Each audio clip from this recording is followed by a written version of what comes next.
বিসমিল্লাহির রহমানির রহিম। প্রিয় শিক্ষার্থীবৃন্দ, তোমাদেরকে অনলাইন ক্লাসে স্বাগতম। আমি মোহাম্মদ উকিল উদ্দিন, সহকারী অধ্যাপক হিসাব বিজ্ঞান, লায়ন্স স্কুল অ্যান্ড কলেজ এর পক্ষ থেকে একাদশ ও দ্বাদশ শ্রেণীর হিসাব বিজ্ঞান অধ্যায় 10ম থেকে পাঠ বিষয় বিবরণী বা বৈষয়িক বিবৃতি প্রস্তুত প্রণালী। প্রিয় শিক্ষার্থীবৃন্দ, বরাবরের মতো তোমরা আজকের পাঠ থেকে তোমাদের গাণিতিক সমস্যা সমাধানের জন্য তোমরা খাতা, কলম, পেন্সিল, ক্যালকুলেটর নিয়ে প্রস্তুত থাকবে ইনশাআল্লাহ।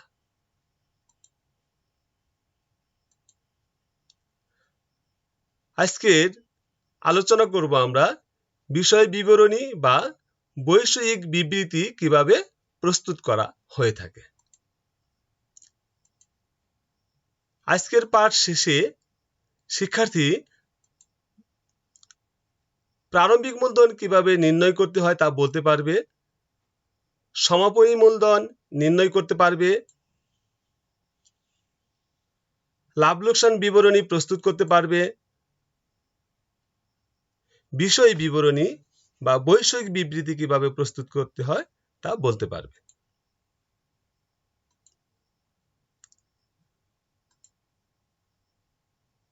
প্রিয় শিক্ষার্থীবৃন্দ, একতরফা দাখিলা পদ্ধতিতে বিষয় বিবরণী নির্ণয়, দুতরফা দাখিলা পদ্ধতিতে যেমন আর্থিক বিবরণীর আর্থিক অবস্থা বিবরণীর অংশে সমাপনী মূলধন, দায় ও মালিকানা সত্ত্বের সমন্বয় ঘটানো হয়, তার বিকল্প হিসেবে একতরফা দাখিলা পদ্ধতিতে বিষয় বিবরণীর অংশে সমাপনী সম্পদ, দায় ও মালিকানার সমন্বয় ঘটানো হয়। অর্থাৎ আমরা আর্থিক বিবরণীতে যেমন আমরা বিশদ আয় বিবরণী, মালিকানা সত্ত্ব বিবরণী, অতঃপর আর্থিক অবস্থা বিবরণী প্রস্তুত করে থাকি, অন্যদিকে একতরফা দাখিলা পদ্ধতিতে মূলধন নির্ণয় বিবরণী, লাভ লোকসান নির্ণয় বিবরণী এবং বিষয় বিবরণী বা বৈষয়িক বিবৃতি প্রস্তুত করা হয়ে থাকে।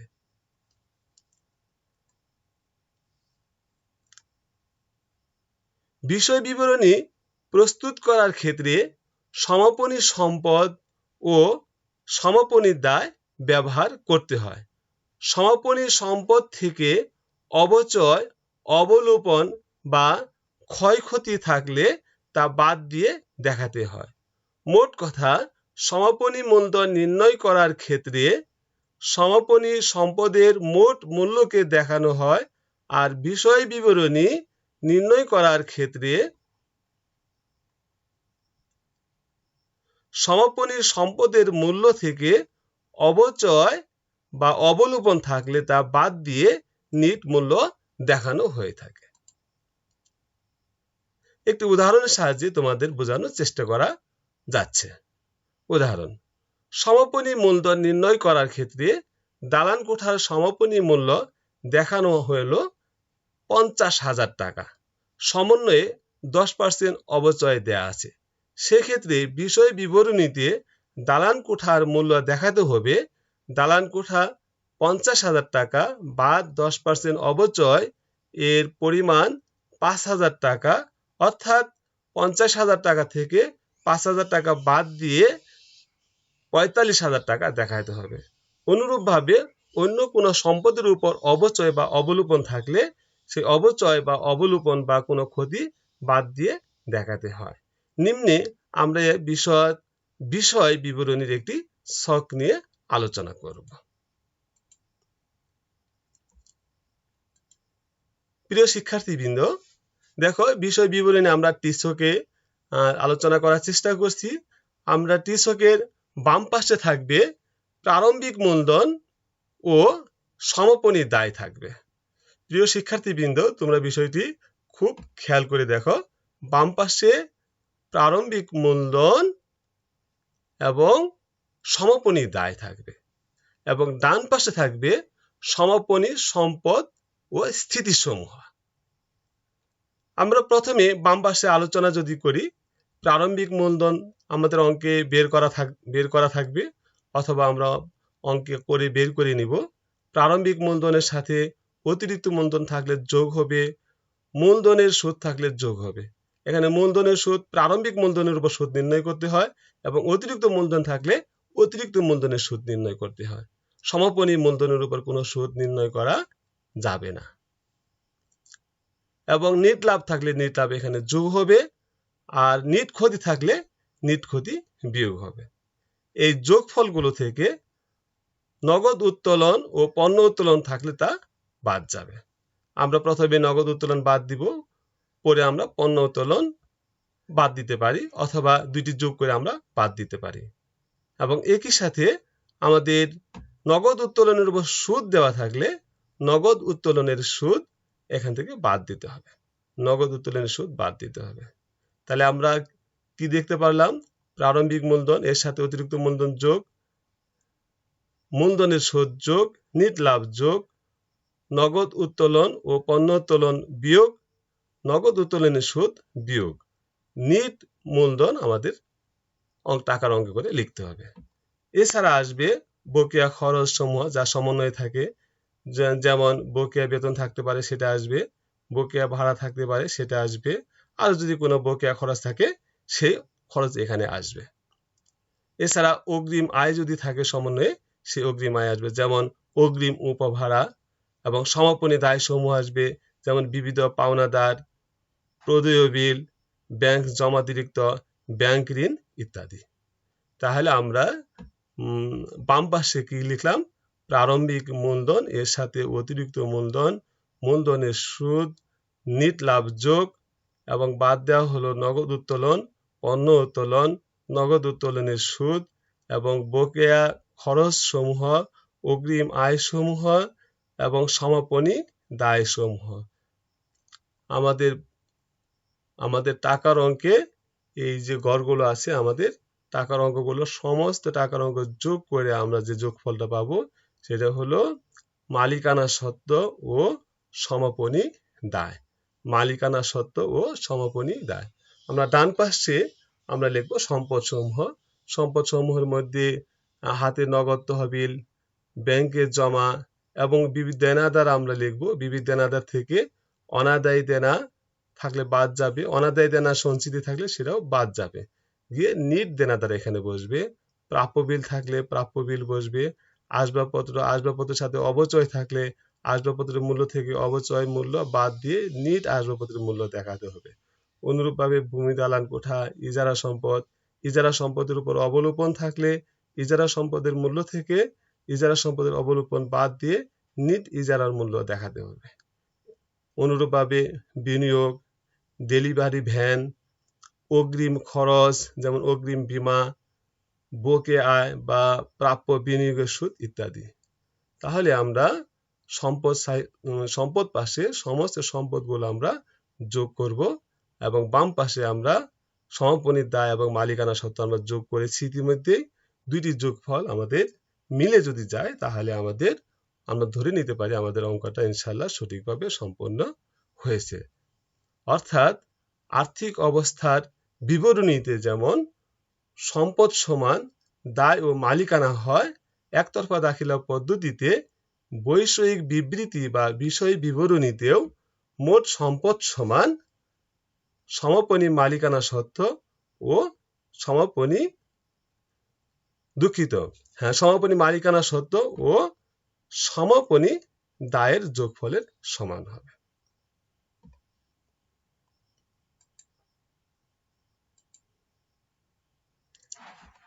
আমরা ইতিপূর্বে তোমাদের একটি উদাহরণের মাধ্যমে প্রারম্ভিক মূলধন এবং লাভ লোকসান বিবরণী প্রস্তুত প্রণালী আমরা আলোচনা করেছি, এবং উক্ত উদাহরণটির সাহায্যে এবার আমরা প্রারম্ভিক মূলধন নির্ণয়, সমাপনী মূলধন নির্ণয়, এর সাথে আজকের যে আলোচনার বিষয় বিষয় বিবরণী বা বৈশ্বিক বিবৃতি কিভাবে প্রস্তুত করা হয় সেটাও আমরা প্রস্তুত করে দেখব। প্রিয় শিক্ষার্থীবৃন্দ, দেখো উদাহরণটিতে কি ছিল, সম্পদ ও দায় সমূহের প্রারম্ভিক এবং সমাপনী দেয়া ছিল।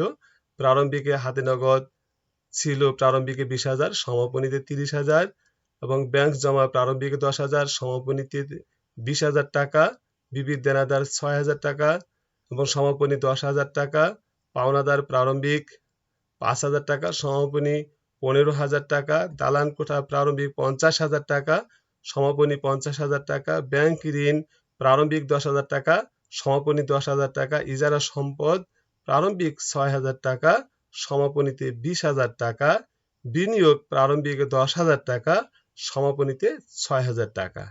এই তথ্য থেকে আমরা প্রারম্ভিক ও সমাপনী মূলধন নির্ণয় করব এবং লাভ লোকসান বিবরণী আমরা নির্ণয় করব এবং আর্থিক অবস্থার বিবরণী তৈরি করব। এবং এর সাথে যে সমন্বয়গুলো ছিল, 1 নম্বরে ছিল উক্ত ব্যবসায় অতিরিক্ত মূলধন আনা হয় 20,000 টাকা, 2 নম্বর সমন্বয় ছিল বার্ষিক নগদ উত্তোলন 40,000 টাকা, পণ্য উত্তোলন 20,000 টাকা, 3 নম্বর সমন্বয়ে বকেয়া বেতন আছে 5,000 টাকা, বকেয়া উপভাড়া আছে 10,000 টাকা, 4 নম্বর সমন্বয়ে আছে দালান কোঠার অবচয় 10%। আমরা প্রারম্ভিক মূলধন ও সমাপনী মূলধন নির্ণয় করব, লাভ লোকসান বিবরণী প্রস্তুত করব এবং এছাড়া আমরা আমাদের মূল বিষয় সেটা হলো বিষয় বিবরণী বা আর্থিক অবস্থার বিবরণী ন্যায় বৈশ্বিক বিবৃতি তৈরি করব।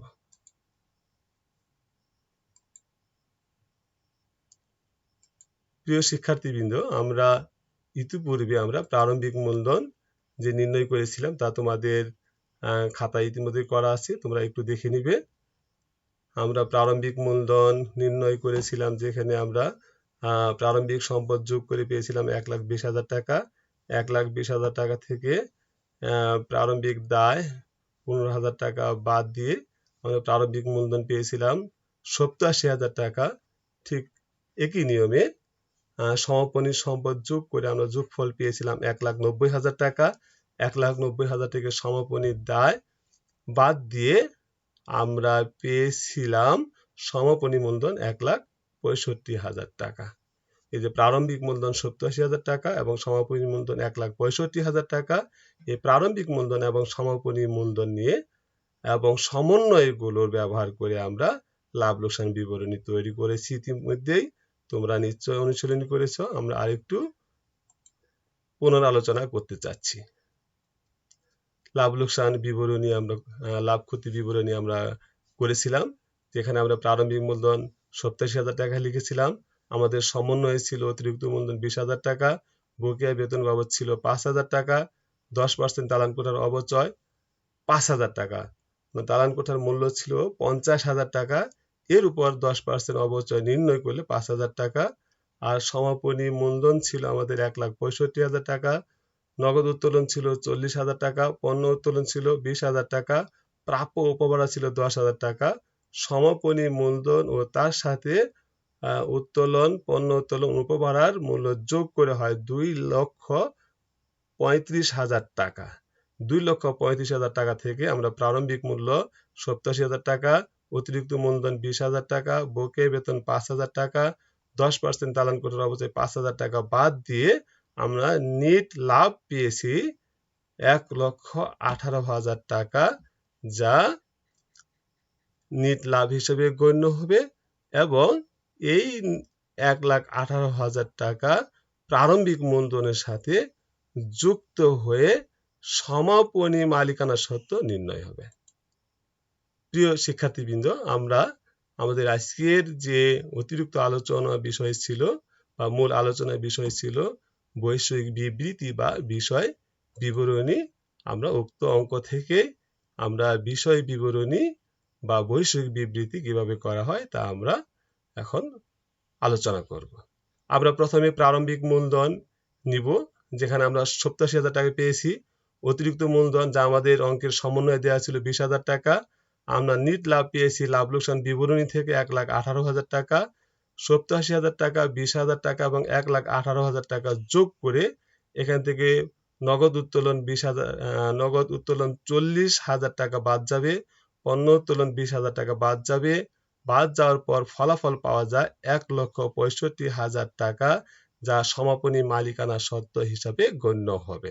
আমরা প্রারম্ভিক মূলধনের সাথে অতিরিক্ত মূলধন, নিট লাভ এবং নগদ উত্তোলন বাদ, পণ্য উত্তোলন বাদ দিয়ে যে ফলাফল প্রাপ্ত হয়, এই ফলাফলকে সমাপনী মালিকানা সত্ত্ব বলা যায়।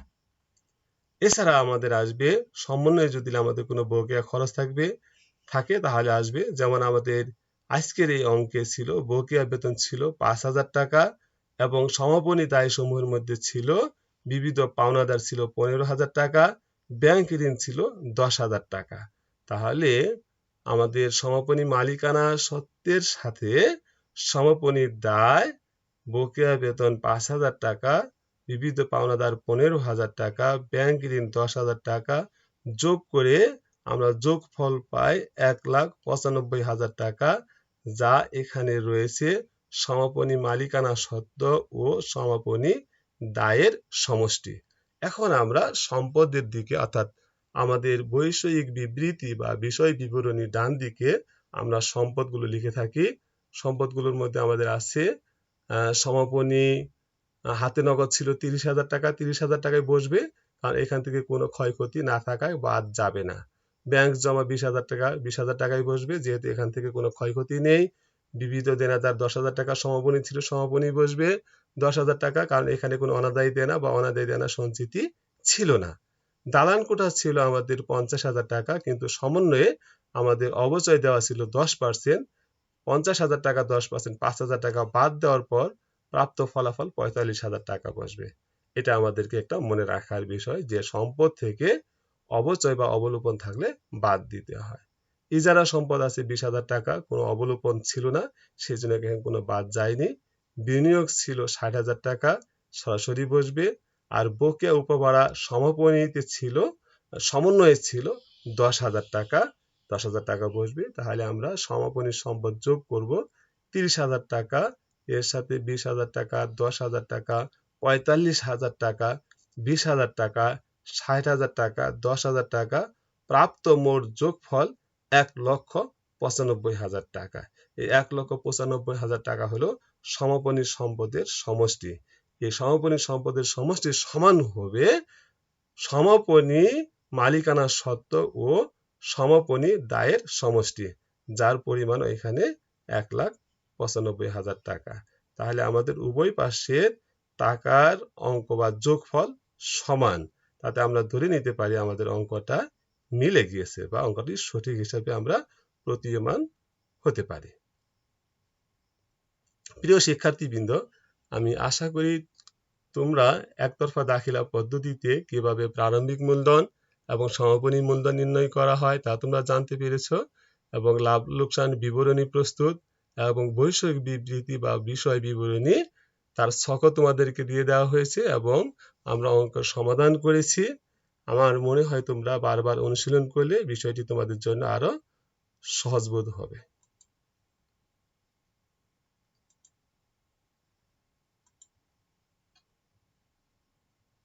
আজকের পাঠ শেষে প্রিয় শিক্ষার্থী, প্রারম্ভিক মূলধন এবং সমাপনী মূলধন কিভাবে নির্ণয় করবা তা বলবে। প্রারম্ভিক মূলধনের সাথে কি কি উপাদান যোগ করে আমাদের লাভ লোকসান বিবরণী প্রস্তুত করা হয় এবং সমাপনী মূলধনের সাথে কি কি উপাদান যোগ করে আমাদেরকে লাভ লোকসান বিবরণী প্রস্তুত করতে হয় সেটা তোমরা বলতে পারবে। এবং এর সাথে আজকের মূল বিষয় ছিল বা নতুন যে বিষয়টি ছিল বিষয় বিবরণী কিভাবে প্রস্তুত করা হয় তোমরা নিশ্চয় তা বলতে পারবে। যে বিষয় বিবরণী আমাদের দুতরফা দাখিলা পদ্ধতিতে আর্থিক অবস্থার বিবরণীর সাথে মিল রয়েছে, তুলনামূলকভাবে মিল রয়েছে। তা আশা করি তোমরা বিষয়গুলো বারবার অনুশীলন করবে এবং তোমাদের বিষয়গুলো তখন আরো সহজসাধ্য হবে। তোমাদের ইতিপূর্বে যে বাড়ি কাজটা দেওয়া ছিল, এই বাড়ি কাজের সাথে আমি দিয়েছিলাম প্রারম্ভিক মূলধন কিভাবে নির্ণয় করা হবে, সমাপনী মূলধন নির্ণয় করার কথা তোমাদেরকে বাড়ি কাজ দেওয়া ছিল, এবং একই সাথে তোমাদেরকে লাভ লোকসান বিবরণী প্রস্তুত করতে বলা হয়েছিল।